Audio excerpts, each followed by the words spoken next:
الحمد لله نحمده ونستعينه ونستغفره ونؤمن به ونتوكل عليه ونعوذ بالله من شرور أنفسنا ومن سيئات أعمالنا من يهده الله فلا مضل له ومن يضلله فلا هادي له ونشهد أن لا إله إلا الله وحده لا شريك له ونشهد أن سيدنا ومولانا وحبيبنا وشفيعنا محمدا عبده ورسوله أرسله إلى الناس كافة بشيرا ونذيرا وداعيا إلى الله بإذنه وسراجا منيرا صلى الله تعالى عليه وعلى آله وصحبه وبارك وسلم تسليما كثيرا كثيرا وبعد فأعوذ بالله من الشيطان الرجيم بسم الله الرحمن الرحيم وهل أتاك نبأ الخصم إذ تسوروا المحراب إذ دخلوا على داود ففزع منهم قالوا لا تخف خصمان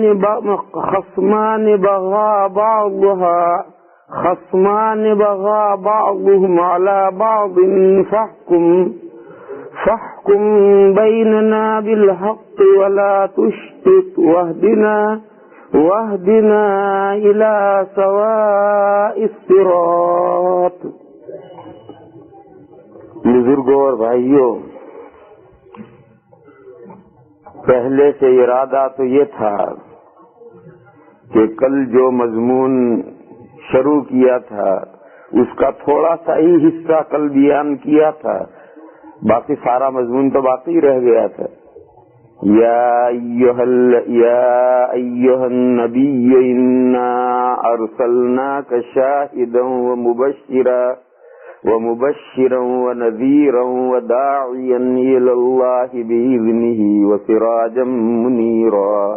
یہ آیت کریمہ جو حضور اکرم صلی اللہ تعالی علیہ وسلم کے احوال پر مشتمل کل پڑھی تھی اور اس کی تفسیر کرنے کا ارادہ تھا.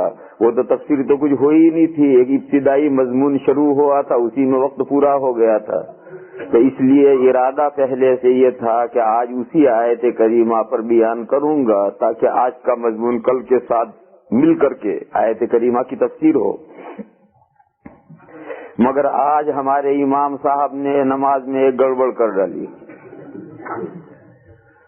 تو اب ضروری ہوا کہ وہ مسئلہ رہنے دیا جائے. یہ جو تازہ صورتحال پیش آئی ہے اس کو بیان کیا جائے تاکہ وہ مسئلے زیادہ اہم ہے، لوگوں کے سمجھ میں آئیں، اسے لوگ ذہن نشین کریں. اس لیے وہ بات رہ گئی، پھر انشاءاللہ کسی صحبت میں، یار زندہ صحبت باقی. آج یہ جو صورتحال پیش آئی ہے اسی پر کلام کریں گے. سورہ صاد، اس کے شروع میں کچھ مضامین ہیں. توحید، اللہ کی یکتائی، وحدت، یگانگت اور اللہ کی عظمت، قدرت اور صفات عالیہ کے مضامین بیان ہوئے ہیں. اور اس کے بعد اللہ تعالی نے فرمایا ہے رسالت کا مسئلہ شروع ہوا ہے، حضور اکرم صلی اللہ تعالی علیہ وسلم کی رسالت کا مسئلہ شروع ہوا ہے، اور حضور کی رسالت کا مکہ کے مشرکوں نے کس طریقے سے انکار کیا تھا وہ تذکرہ شروع ہوا ہے۔ وہ تذکرہ ہوتے ہوتے یہاں پہنچا ہے، اصبر علی ما یقولون واذکر عبدنا داؤد ذی الایدی انہ اواب۔ اللہ نے اپنے حبیب سے فرمایا یہ مکہ والے جو کہتے ہیں کہنے دو انہیں، ان کی باتوں پر صبر کرو، اصبر علی ما یقولون، ان کی باتیں جو ہیں ان کو کہنے دو انہیں، سنتے رہو ان کی باتیں اور ان کی باتوں پر صبر کرو، اور ہمارے بندے داؤد کو یاد کرو، وَاذْكُرْ عَبْدَنَا داؤد ذَی الْأَیْدِ إِنَّهُ أَوَّابٌ۔ داؤد علیہ السلام میں دو خاص باتیں تھی، داؤد علیہ السلام میں دو خاص باتیں تھی۔ ایک تو وہ تھے ذل اید، ذل اید کے معنی ہے ذل قوت، پاورفل۔ داؤد علیہ السلام پاورفل تھے، پاورفل تھے، وہ تو بادشاہ تھے۔ حضرت داؤد علیہ السلام صرف پیغمبر نہیں تھے، اللہ کے بہت بڑے نبی، اللہ کے بہت بڑے رسول تو تھے ہی، بادشاہ تھے، بنی اسرائیل کے اور بہت بڑے علاقے کے بادشاہ تھے۔ جب بادشاہ تھے تو پاورفل ہوئے۔ اور پھر داؤد علیہ السلام کی جو صاحبزادے حضرت سلیمان علیہ السلام ہیں، یہ بھی پاورفل پیغمبر تھے، وہ بھی بادشاہ تھے۔ داؤد علیہ السلام سے بھی بڑی بادشاہ سلیمان علیہ السلام کی تھی، اور یہ اتنے پاورفل تھے کہ یہ اہل کتاب، پیپل آف بکس، یہود و نصارہ، ان دونوں بزرگوں کو نبی مانتے ہی نہیں۔ بائبل میں کیا لکھا ہوا؟ کنگ داوید اور کنگ سولومون، یہ ان دو کے نام ہیں، دونوں کے ساتھ کنگ لفظ لگا ہوا ہے۔ کنگ داوید تو حضرت داؤد علیہ السلام، اور کنگ سولومون یہ حضرت سلیمان علیہ السلام۔ میں نے خود ان یہودیوں سے بھی پوچھا، برٹش میں عیسائیوں سے پوچھا، ایک مرتبہ ہم ان کا سینیگوگ دیکھنے گئے تھے، تو میں نے ان کا جو امام تھا اس سے پوچھا کہ تم سلیمان علیہ السلام کے بارے میں کیا عقیدہ رکھتے ہو؟ تو اس نے کہا اونلی کنگ۔ میں نے اسے پوچھا کہ موسیٰ کے بارے میں کیا خیال رکھتے ہو؟ اس نے کہا اونلی ٹیچر۔ موسیٰ علیہ السلام کے بارے میں اس کم وقت نے کہا اونلی ٹیچر۔ جس کی امت ہے اس کے بارے میں میں نے پوچھا تو مجھے اس نے جواب دیا کہ ہمارا عقیدہ ہے اونلی ٹیچر، یعنی صرف معلم۔ تو ان دونوں بزرگوں کے بارے میں تو ان یہود و نصارہ کا خیال یہ ہے کہ تو صرف بادشاہ تھے، اور ان پیغمبروں کی طرف ایسی ایسی جھوٹی باتیں ان کم بختوں نے منسوب کی ہیں کہ اگر قرآن کریم نازل نہ ہوتا تو ان بزرگوں کی شخصیتوں پر سے جو گرد و غبار ڈال دی تھی وہ گرد و غبار ہٹ نہیں سکتی تھی۔ وہ تو قرآن کریم نے نازل ہو کر ان کی پیغمبری پر سے پردہ اٹھایا، اور قرآن کریم میں جگہ جگہ پر ان کا تذکرہ کیا کہ یہ اللہ کے بڑے نبیوں میں سے اور بڑے رسولوں میں سے ہیں، داؤد علیہ السلام بھی اور سلیمان علیہ السلام بھی۔ اور جو غلط باتیں انہوں نے ان دونوں حضرات کی طرف منسوب کی تھی، قرآن نے مختلف موقعوں پر ان سب کی قلعیں کھولی۔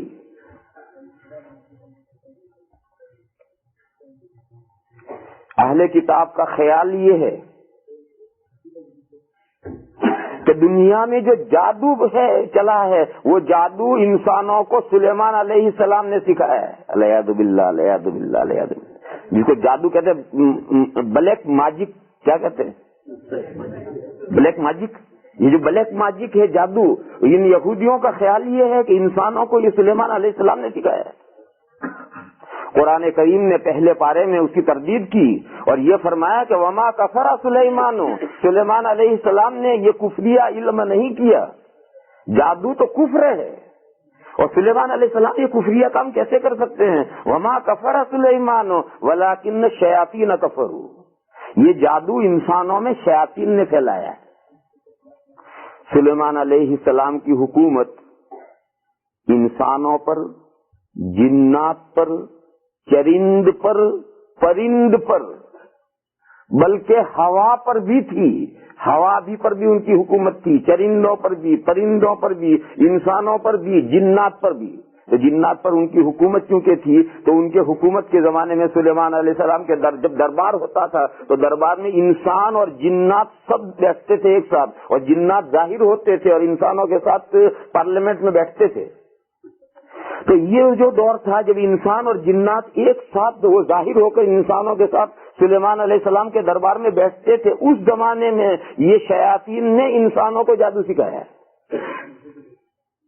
تو یہ قرآن کریم نے پردہ اٹھایا، حالانکہ یہ تو اس خیال میں تھے کہ انسانوں کو جادو سلیمان علیہ السلام نے سکھایا۔ قرآن کریم نے تردید کی، وما کفر سلیمان ولکن الشیاطین کفروا یعلمون الناس السحر، مگر شیاطین نے کفر کیا ہے، وہ شیاطین لوگوں کو جادو سکھا رہے ہیں۔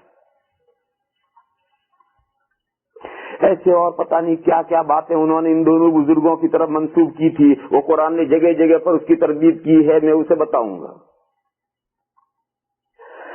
تو قرآن کریم نے یہ کہا کہ دونوں نبی تھے، بہت بڑے رسول تھے، ہاں بادشاہ بھی تھے اور پاورفل تھے۔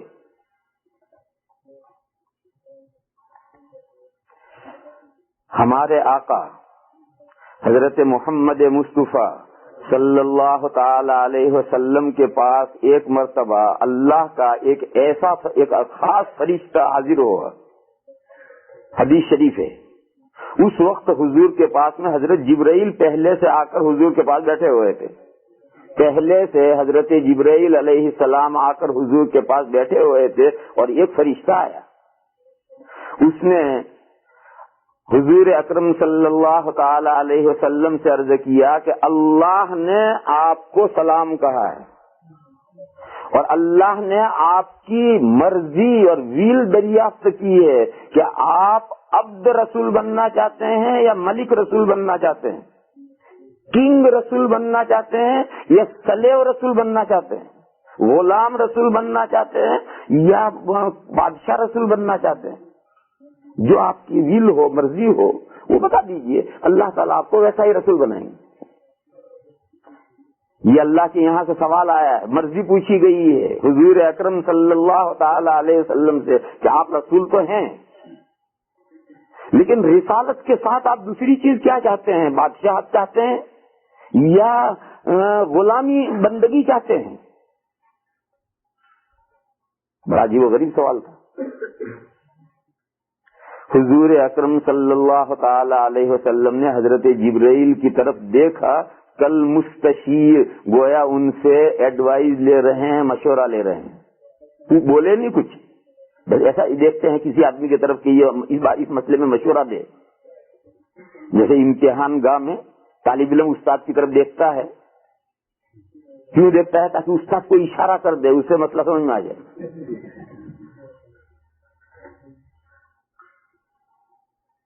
ہم لوگ پڑھتے تھے تو حدیث شریف میں ایک لفظ آیا حسیر، اس کے طالب علم کو اس کے معنی معلوم نہیں تھے، تو ہمارے بڑے استاد تھے دارالعلوم دیوبند میں علامہ ابراہیم بلیاوی قدس سرہ، تو جو وہ حضرت وہاں سے گزرے تو وہ کھڑا ہوا، اس نے کہا حضرت اس لفظ حسیر کے معنی معلوم نہیں۔ کہنا کہ مولوی صاحب بوریا پر بیٹھ کر سوال کرتے ہو؟ اس کے معنی بوریا کے چٹائی کے، وہ دیوبند میں نیچے چٹائیں بچھی ہوئی ہوتی ہے، تو حضرت نے بتایا نہیں، کہا مولوی صاحب بوریا پر بیٹھ کر سوال کرتے ہو؟ لا الہ الا اللہ العظیم۔ تو حضور اکرم صلی اللہ تعالی علیہ وسلم نے حضرت جبرائیل کی طرف دیکھا، گویا حضور ان سے مشورہ مانگ رہے ہیں، تو حضرت جبرائیل نے ہاتھ سے اشارہ کر کے مشورہ دیا، یعنی اپنے آپ کو ڈاؤن کرو۔ انہوں نے بھی زبان سے نہیں کہا، ہاتھ سے اشارہ کر کے حضور کو جواب سمجھایا، یوں اشارہ کیا کہ اپنے آپ کو ڈاؤن کرو۔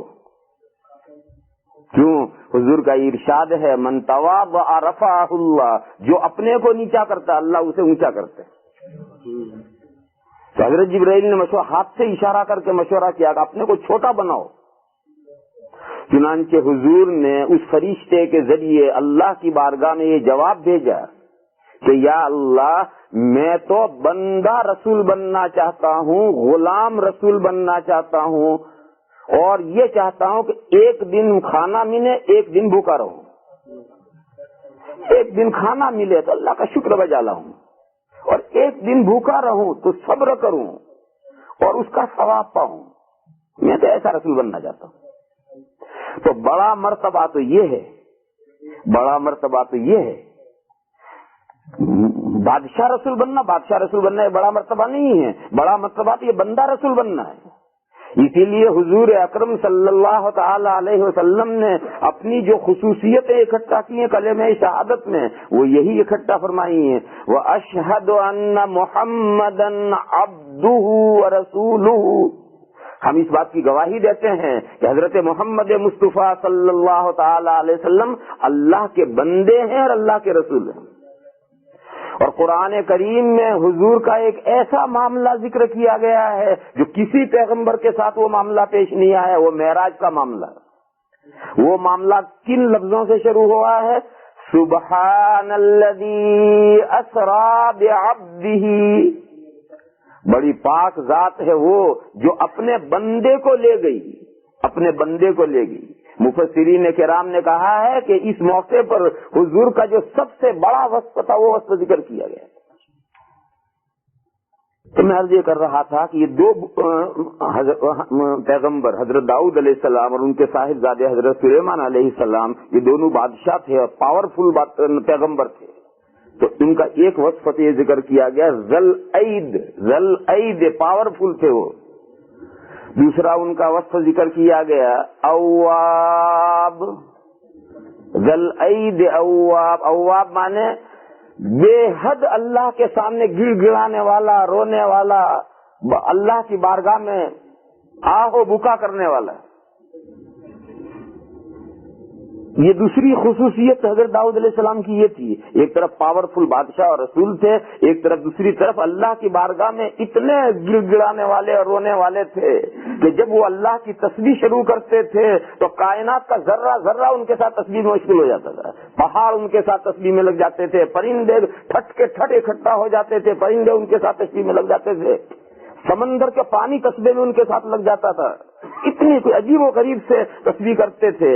اور صحابہ کرام میں ایک صحابی بہت شاندار قرآن پڑھتے تھے اور حضور نے ان کو لقب دیا ہے اقرأ لکتاب اللہ۔ حضرت ابی ابن کعب تمام صحابہ میں سب سے زیادہ قرآن کریم شاندار پڑھنے والے ہیں۔ ان حضرت ابی کے بارے میں حضور نے فرمایا کہ لقد اوتی مزمارا من مزامیر داؤد، حضرت داؤد علیہ السلام کو جو اللہ نے سور دیے تھے، راگ دیے تھے، ان میں سے ایک راگ اللہ نے ابی کو دے دیا۔ تو لہجہ بڑا شاندار اللہ نے دیا تھا، اور وجد میں آ کر جب اللہ کی پاکی اور تسبیح پڑھتے تھے تو کائنات کا ذرہ ذرہ ان کے ساتھ شامل ہو جاتا تھا، پرندہ وہاں سے آگے بڑھ نہیں سکتا تھا، وہ پرندہ بھی وہیں بیٹھ کر تسبیح میں لگتا تھا۔ تو بے حد گر گرانے والے تھے اللہ کے سامنے، اللہ کی تسبیح و تقدیس کرنے والے، رونے والے اللہ کے سامنے، یہ ان کی دوسری خصوصیت اور خوبی تھی۔ تو حضور اکرم صلی اللہ تعالی علیہ وسلم کو تسلی دی گئی، ڈھارس بندھوائی گئی۔ مکہ میں جو مشرکین حضور کی تردید کرتے تھے، انکار کرتے تھے، حضور کی رسالت کی مخالفت کرتے تھے، ستاتے تھے، پھپتیاں کستے تھے، طرح طرح سے ستاتے تھے، تو یہ حضور سے کہا گیا کہ مکہ والے جو باتیں کہتے ہیں وہ سب سنتے رہیے اور صبر کیجئے، اور ہمارے اس بندے کا تذکرہ یاد کیجئے، یہ بڑا پاورفل تھا بندہ، لیکن اس کے ساتھ کیا معاملات پیش آئے ان معاملات کو یاد کیجئے۔ ان کے ساتھ ایک معاملہ پیش آیا ہے جس کا قرآن کریم نے اس جگہ پر ذکر کیا ہے۔ اللہ ارشاد فرماتے ہیں هل اتاک نبأ الخصم، کیا تمہیں جھگڑنے والوں کا قصہ پہنچا ہے؟ مقدمے والے دو فریق، مدعا علیہ، ان کا وہ واقعہ تمہیں پہنچا ہے؟ ان کا واقعہ یہ ہے کہ داؤد علیہ السلام رات میں اپنی عبادت کے کمرے میں عبادت میں مشغول ہیں کہ کمرے کی دیوار کے اوپر سے اتر کر